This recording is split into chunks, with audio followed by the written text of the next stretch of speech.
I arrived in London and realised that people do this as their living, and they're better than me, like much better than me.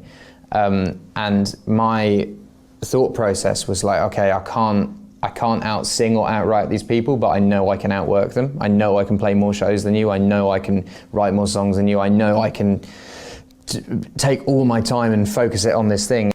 Hey, this is Blautus, and this week's video is about Ed Sheeran, and I have a bunch of respect for him. He really grinded out, you know, the open mic and local bar circuit before he got famous, and that's something I see a lot in Washington, D.C. A lot of friends I've made is through open mics and, you know, those small local shows. So lots of respect for him for keeping true to that original audience and vibe and sound, and just all the hard work he's put into his career. So I hope you enjoy these words from Ed Sheeran.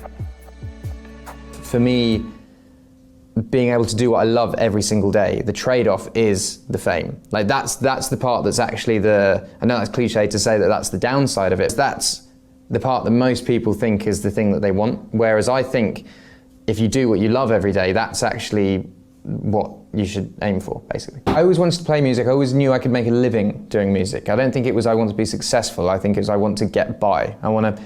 I know I can play a guitar at a wedding once a week and be able to sort of pay rent. Of course. I think the key, have you ever heard of this theory about the 10,000 hours theory? Yes. Yeah. So that theory works, right? So well. when I first started out, I saw Damien Rice in concert, and I mention it in a song. I said I won't stop till my name's in lights, Stadium Heights with Damien Rice, and literally like I watched him and was like, I want to do that one day, and wrote a million songs, did a million gigs, and have ended up kind of doing a similar thing. But it literally came from writing a song a day, or 2 songs a day, or 5 songs a day, and just getting all these songs out of me, doing a million gigs, sometimes 3 gigs a day.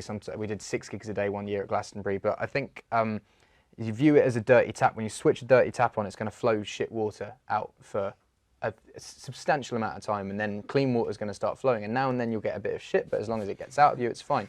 So with songs, you're going to write shit songs at the beginning.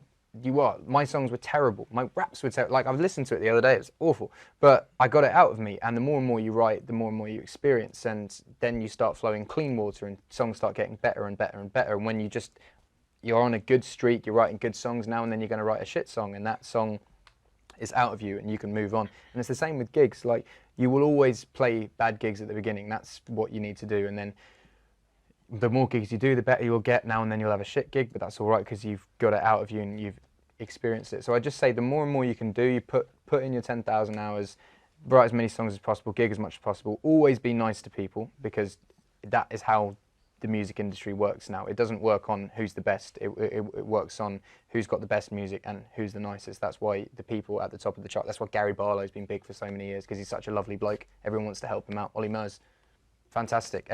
He's really nice to everyone. That's why it works. Whereas you see certain singers who may not be nice to everyone, and then they have a slow decline. I don't know.